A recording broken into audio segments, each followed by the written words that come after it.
भोपाल के अयोध्या नगर में रहने वाले टेंट कारोबारी हिमांशु यादव ने 11 अगस्त को अपने नरेला शंकरी स्थित घर के कमरे में फांसी लगा ली थी। युवक की मौत के 18 दिन बाद एक वीडियो सामने आया है जिसमें युवक सुसाइड के लिए पत्नी और ससुराल वालों को जिम्मेदार बता रहा है। उसने कहा कि मौत के लिए पत्नी वैशाली और ससुर रामलाल जिम्मेदार हैं। दोनों लगातार कॉल कर मुझे और मेरे पिता को FIR दर्ज कराकर जेल भिजवाने की धमकी दे रहे थे। कई बार मनाने के बाद भी वैशाली लौटने को तैयार नहीं है। अपने मायके में रह रही है। 21 जुलाई को अपने पिता के साथ घर गई थी, तब से नहीं लौटी है। मुझे माफ कर देना मम्मी पापा, हमेशा के लिए जा रहा हूँ। जानकारी के मुताबिक हिमांशु यादव भवानी टाउन नरेला शंकरी में रहते थे। वहीं टेंट हाउस का संचालन करते थे। उनके पिता राजकुमार ने बताया कि 20-21 जुलाई 2025 के दरमियानी रात हिमांशु और पत्नी वैशाली के बीच विवाद हुआ था। ग्राम अबरिया उदयपुर जिला रायसेन के रहने वाले हिमांशु के ससुर रामलाल 21 जुलाई को घर आए थे। उनके साथ उनका बेटा भी था। दोनों वैशाली को साथ ले गए। कुछ दिन बाद हिमांशु ने पत्नी को लौटने के लिए कहा। वह आने के लिए राजी नहीं थी। कुछ समय बाद उसने हिमांशु से बात करना बंद कर दिया। उसका कॉल भी नहीं उठाती थी। राजकुमार ने बताया कि हिमांशु ने सिविल इंजीनियरिंग की थी, लेकिन वह स्वयं का कारोबार करता था। बहू ने मेरे खुशहाल बेटे को जान देने पर मजबूर कर दिया। राजकुमार के मुताबिक बहू कमरा बंद कर अधिकांश समय फोन पर व्यस्त रहती थी। मेरा नाम हिमांशु यादव है। आज मैं बहुत टेंशन में हूँ। इस टेंशन की वजह मेरी नहीं तो वाइफ है और वाइफ के घर वाले हैं। मुझे कुछ हो जाता है तो इसकी जिम्मेदारी नहीं तो मेरी वाइफ और मेरे वाइफ के घर वाले होंगे। मेरी वाइफ का नाम वैशाली यादव है। उसकी मम्मी पापा नहीं तो उसको पता नहीं क्या सिखा रहे हैं, पढ़ा रहे हैं मेरे खिलाफ।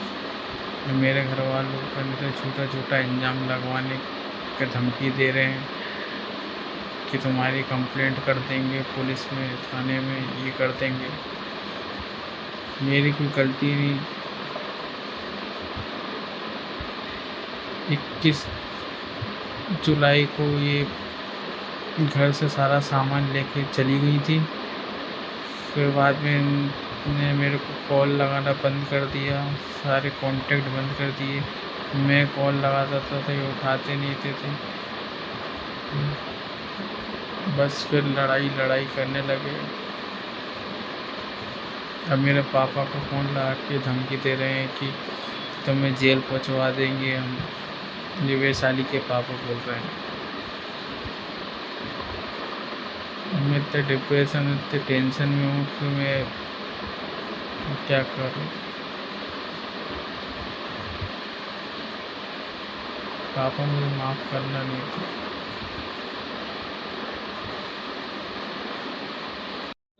ममता यादव। किस प्रकार का विवाद होता था घर में और क्या घटनाक्रम हुआ है? वो तो बहुत मतलब हर कुछ बोलती थी। क्या बोलती थी? अपन उसकी वजह से मुँह नहीं लगते थे कि चलो यार अपन फैमिली में इधर है तो महिला पड़ोस से कुछ बोलेगी, अनशन बोलती थी।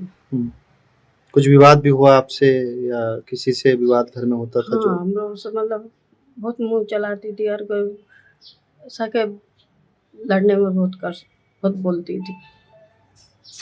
नाम बता दीजिए अपना। मेरा नाम राजकुमार यादव है।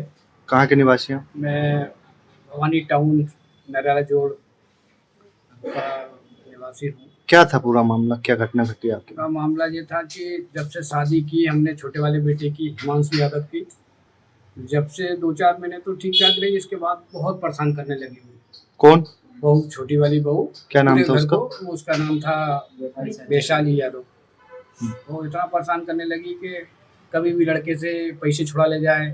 वो टेंट का काम करता था, पैसे आते थे जेब में रखे रहता था, पैसे ले जाए। धमकी देती थी, हम लोगों को धमकी दी थी, सब परिवार को। और कहती थी कि तुम्हें उसमें फंसवा दूंगी, दहेज प्रथा में फंसवा दूंगी। हम लोग डर गए थोड़ा सा और सोचा भी मैंने कि बच्ची है, थोड़ा सा हम आज नहीं तो कल सीख जाएगी, माहौल में मिल जाएगी। तो आखिर में वो अभी 1 महीने यहाँ रहती थी, 2-3 महीने वहाँ रहती थी। बस इसके बाद में अभी गई तो आई नहीं। और लड़के का बहुत टार्चर करती थी, उसके घर वाले करते थे, माँ बाप, मतलब दोनों माता पिता। और किस प्रकार से टार्चर करते थे? मतलब उसको कहते थे तुम्हारे माँ बाप को, पूरी फैमिली को फंसवा देंगे।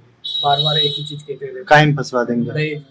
दहेज प्रथा में फंसवा देंगे, अलग रहो, मतलब हिस्सा लो, ये मतलब ये था थोड़ा सा, इतना परेशान कर रही थी कि और वो अभी गई, उसे हमने खबर भी की कि मेरे बड़े भाई की बहू खत्म हो गई थी 21 तारीख को गई वो, और 22 तारीख को खत्म हुआ। फोन भी लगाया था, फिर भी नहीं आई वो। विशेष ने फोन लगाया कि आ जाओ वो घर में बड़े भैया की बहू खत्म हो गई, फिर भी नहीं आई। होता था वो तो, अब मियाँ बीवी में भयंकर विवाद होता था। हमसे तो फोन पे बात ही नहीं करती थी वो, हम फोन लगाते तो फोन नहीं उठाती थी। कहाँ बात करती थी वो? और वो सुबह से और शाम तक अपना कमरा बंद कर लेती थी, फोन पे कहाँ बात कर रही है, हम पूछते तो लड़ती थी वो।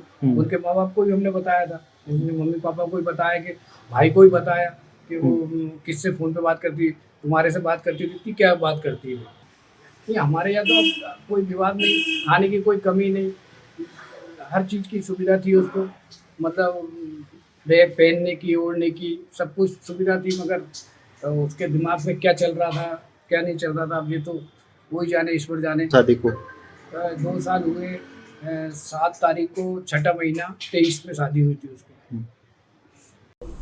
सर, टेंट कारोबारी हिमांशु यादव आत्महत्या मामले में 18 दिन बाद एक वीडियो वायरल हुआ है, जिसमें वो खुद कहते हुए दिखाई दे रहा है कि उसकी सास, ससुर और पत्नी को सुसाइड करते थे।